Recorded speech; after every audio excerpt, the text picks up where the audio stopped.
Hey, what's up, guys? I haven't posted a video probably in, I don't know, 3 weeks, 2 weeks, something like that, maybe a month. All I've really been doing is surviving, man. Surviving. Plus, I took vacation. I think it was 10 days or something like that. For Canada Day. I took Canada Day and July 4th off. It's usually slow. Brought my kids and wife and everybody on a little vacation to Toronto to go around, do some different things. So I did that. Everybody had a good time, and now I'm back to the grind.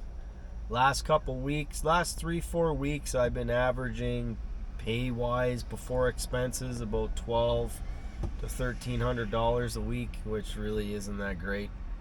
I'd make more money working a 9 to 5 job, to be open and honest with you, which is a bummer because I really like doing this job and everything, but when you're making that kind of money, you sit there and think, is it really worth it for me to do this at $1,200 to $1,300 a week? I don't think it is, but hopefully everybody's opinion's different. You're entitled to your own opinion and all that good stuff. But it's not always going to be sunshine, lollipops, and unicorn kisses and unicorn farts out here. During the good times, save your money for the bad times. I've always said that. I've probably mentioned this in I don't know how many videos. A lot of this stuff's common sense. And I guess common sense isn't so common anymore because you get these people that they go out and buy a van. They have no idea which company to go with. They just think they're gonna buy a van and snap their fingers and poof, all these loads just appear in the back of their vehicle and they're gonna start making money. And it's not like that. In Canada, you have to be able to go to the US. You basically have to have a fast card. So if you can't do two of those things, there's really no point doing it unless you're gonna do like local courier work or something. That part of the business I have some knowledge on, but if it was me, I probably wouldn't do it unless I could do my own shipments or something. Then it would probably be worthwhile. And then the US, if you're in the US, even before you purchase a vehicle, contact D as in David, K as in Kim, P as in Peter Express. DKP Express. They're out of Minnesota. I forget the name of the town now. Is it Rogers, Minnesota? Anyways, they're in Minnesota. Look them up on the Google and look them up. You don't have, the only expenses you have out on the road is food, and that's it. You don't pay for fuel. You don't pay for anything, any vehicle breakdowns, and away you go. That's it. So that's not bad. A bad way to get into it. Work there 6 months to a year, learn the ropes. If you decide, hey, I want to go purchase my own vehicle, then go for it. You're gonna be in a cab over Sprinter, Ram ProMaster, Ford Transit. I believe they have the Sprinter van now, Sprinter vans too. So run those, or you can go on with somebody like Load One or whatever, or these different carriers that have fleet owners. It's somebody that owns a van. You just drive it on their behalf. You're probably going to do the 60-40 split, meaning you get 60% of the line haul and have to pay for fuel and tolls, and the owner gets 40% and has to pay for maintenance or whatever, right? Which right now, the price of fuel, it's really not worth it unless you get on with a carrier where you're basically getting over $1.25 a mile. Then it's kind of worth it.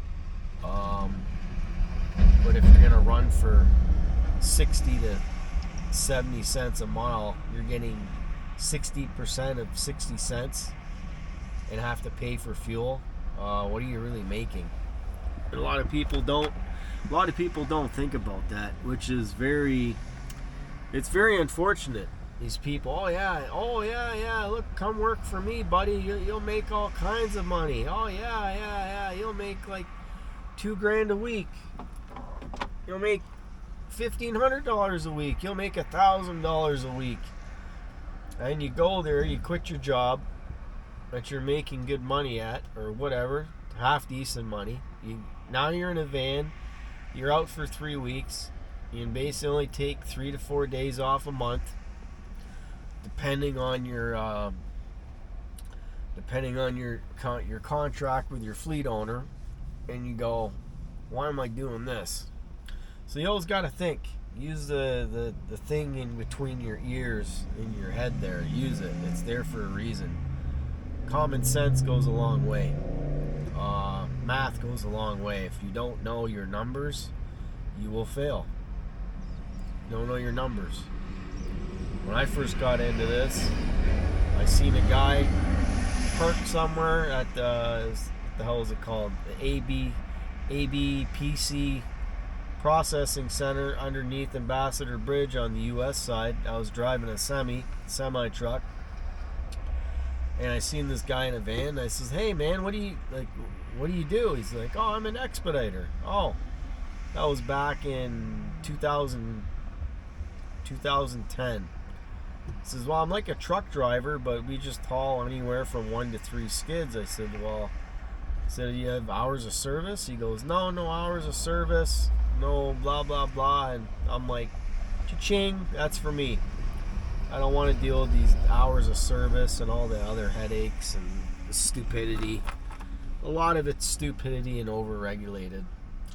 So I got into the vans, owner op. I'm like, hey, great, I can work whenever I want. If I want to take a day off, 2 days off, it's my prerogative to do it, and nobody's going to be able to say diddly squat.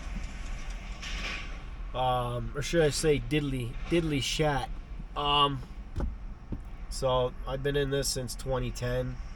Made the mistake of buying a Dodge Mercedes Sprinter van when I first got into it, and what a nightmare, man. What a freaking maintenance. What a maintenance slut. It was a maintenance slut. All the time, just money.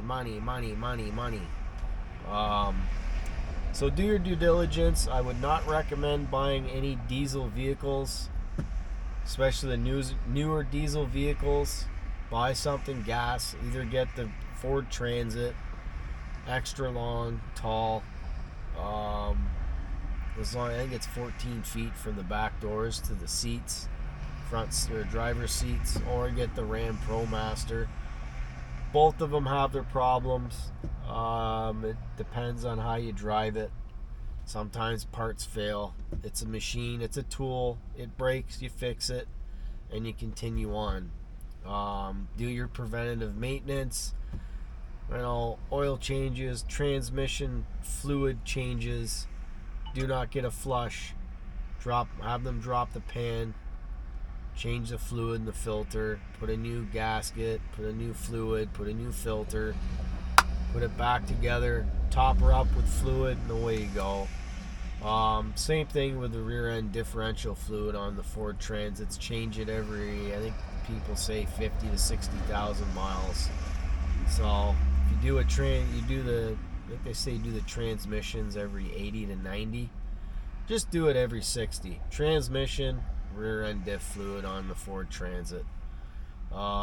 Change your fluids, do your preventative maintenance, belts, idler pulleys, starters, stuff like that, alternators before they go. Usually when they go, it's in the middle of nowhere or where you have a load. Just a lot of preventive maintenance goes a really long way, and it really does to be successful. What would you rather have? To spend a couple $100 on a let's say $200-300 on a new serpentine belt and idler pulley, or have the thing lock up when you're in the middle of nowhere, loaded with 3,000 pounds of freight. You know, it was a fly. Get out of here. Get out of here. Need Encino Man. Come on, Encino Man. Where are you? Get that damn fly. But anyways, guys, I think that's pretty much it for the video. So I'm not making $1 million out here. I've never said that. I'm going to make, you know, all this money. The numbers that I show you is the numbers that I'm given. And no, I'm not going to show people rate cons because I signed a non-disclosure agreement with the carrier that I'm with. Not allowed. I wouldn't even show anybody to begin with. It's not my rate con. It's not, even if it was my rate con, I still wouldn't show anybody. That's pretty stupid. It's like coming on here and saying, oh look, here's my credit card number. Here it is right here, and here's the the little back 3-digit code on the back. Don't use it. Of course somebody's gonna call that broker up, and next thing you know, bam, you don't have a customer. So that's why I would never show a rate con. Plus I signed a non-disclosure agreement, so I would probably, 1, get fired, and probably 2, I'd get sued from the carrier, and i.e. the broker. So it's not worth it. But anyways, catch you guys later. Bye for now, and catch you on the next one.